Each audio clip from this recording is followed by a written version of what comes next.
You're watching 11 Alive Morning News. 11 minutes of nonstop news starts now.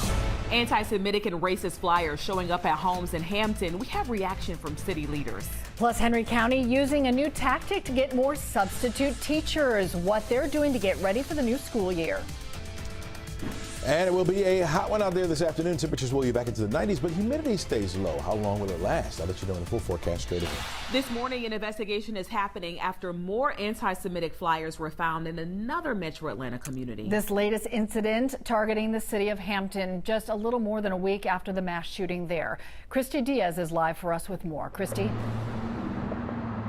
More than 220 of these flyers spewing anti-Semitic and racist hate showed up on people's doorsteps, businesses and homes, and they think that number will continue to grow. Now the people in Hampton are banding together to try and track down who sent them out. Facebook posts show the disgust people in Hampton feel toward the racist and anti-Semitic flyers that showed up at their doors. "We will not stand for it," one says, next to a screenshot of a Ring camera that one resident says shows the car of the person who handed them out. There were multiple versions of the flyers, one of them with pictures of the 4 victims killed in the mass shooting a little more than a week ago. City Manager Alex Cohilas sent out a statement condemning the flyers, saying the hateful leaflets do not represent their city, citizens, or values. Anti-Semitic hate has been on the rise. Roswell, Athens, Dunwoody, Sandy Springs, Ackworth, and Kennesaw all have reported incidents so far this year. The Anti-Defamation League, which tracks anti-Semitic harassment each year, says in 2022 they counted the highest number on record since they began tracking in 1979. In Hampton, they're tracking down the source of the hate, determined not to let it divide them. Thanks to neighbors in Hampton, police have multiple leads, so they are getting close. The police department says they are aggressively investigating this, and they are getting help from the Atlanta office of the FBI. Guys. Christy, thank you. This morning, inmates in the Fulton County Jail waking up again with no air conditioning. 11 Alive's Ariana Manish joining us this morning with more. What's being done to get the air back on, Ariana?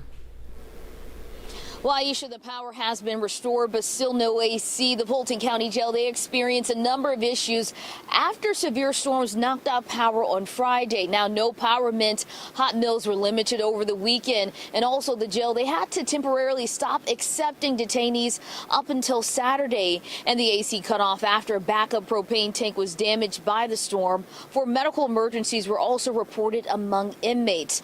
Now, in a statement, Fulton County Sheriff Pat Labat, he acknowledged that conditions for the inmates and staff have been uncomfortable and called their response incredible in trying to keep everyone safe. In the meantime, a portable chiller truck has been used to help keep the jail cool in the absence of AC. Now, the Fulton County Sheriff's Department, they said after extensive review, they thought that the AC will be restored on Sunday, but they realized that they needed more time, and the parts they needed to repair those primary chillers, they won't be available until today. Back to you. We are 1 week out from a contract between Teamsters and UPS expiring, and that could lead to hundreds of thousands of workers striking. And delay your packages potentially. UPS says it's expecting negotiations to start back up tomorrow. Workers had a big rally over the weekend.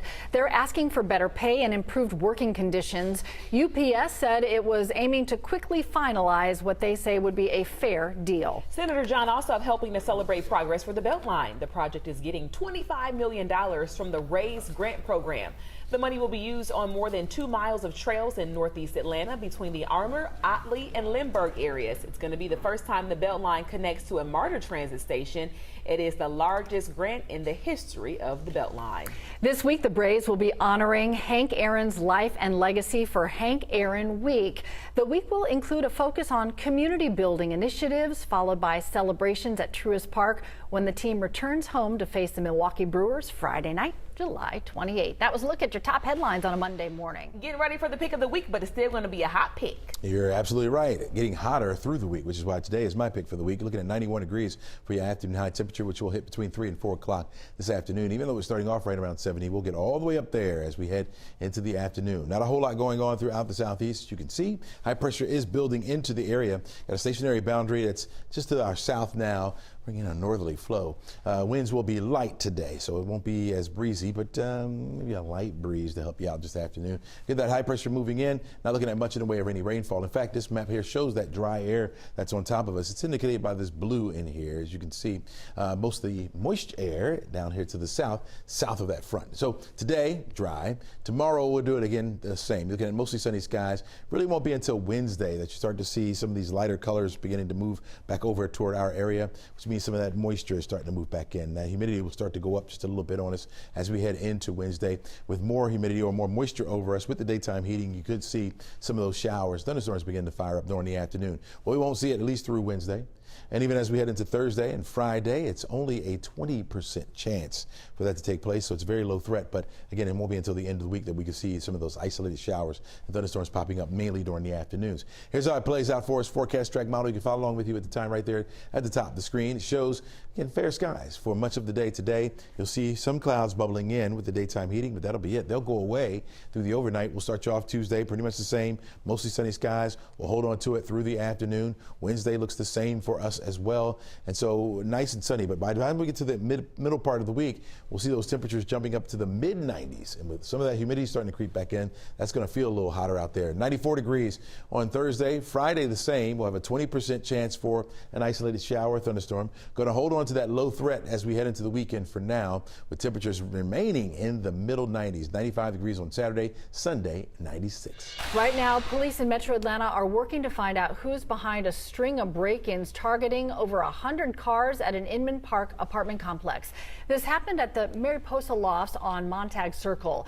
It's an additional cost at a complex where residents are already paying $2,300 a month for rent. You feel violated. It's like, you know, that feeling of like, oh man, yo, I'm at work and somebody came and ate my plate. Wallet gone. Had to call the bank this morning, cancel the cards. Got to go get a new driver's license. Residents we talked to say their gate's been broken for months. They tell 11 Alive they hope this is a wake-up call for the complex to fix the gate before residents wake up to another expensive break-in.